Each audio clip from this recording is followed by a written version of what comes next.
విభిన్నమైన కథలతో back to back block బస్టర్తో మలయాళం బాక్స్ ఆఫీస్ను షేక్ చేస్తున్నాడు అగ్రహీరో మమ్ముట్టి.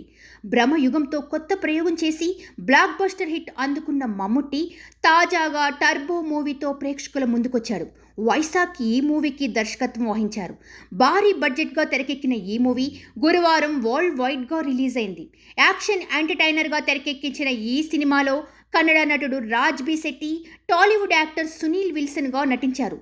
ప్రస్తుతం మాలీవుడ్ ఇండస్ట్రీలో టర్బో రికార్డ్స్ తిరగరాస్తుంది. రిలీజ్ అయిన మొదటి రోజు 6.15 కోట్ల గ్రాస్తో 2024 సంవత్సరంలో మలయాళం బాక్స్ ఆఫీస్ అతిపెద్ద ఓపెనింగ్గా అవతరించడమే కాకుండా మమ్ముట్టి కెరియర్లో అతిపెద్ద ఓపెనింగ్గా మైలురాయిగా నిలిచింది. ఇక టర్బో మూవీ ఓవర్సీస్లో కూడా పాజిటివ్ టాక్తో దూసుకుపోతుంది. Out and out mass masala action movie అని విలన్గా రాజ్ బి శెట్టి యాక్టింగ్తో ఇరగదీశాడని కామెంట్స్ చేస్తున్నారు. అతడి విలనిజం ఎలివేషన్ వేరే లెవెల్ అని, మమ్ముట్టి రాజ్ బి శెట్టి కాంబినేషన్లో వచ్చే సీన్స్ గూస్ బంప్స్ను కలిగిస్తున్నాయని నెటిజన్లు కామెంట్స్ చేస్తున్నారు.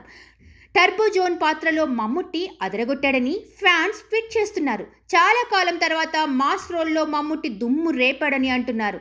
టర్బోలో మమ్ముట్టి హీరోయిజం, ఎలివేషన్ నెక్స్ట్ లెవెల్లో ఉన్నాయని చెబుతున్నారు.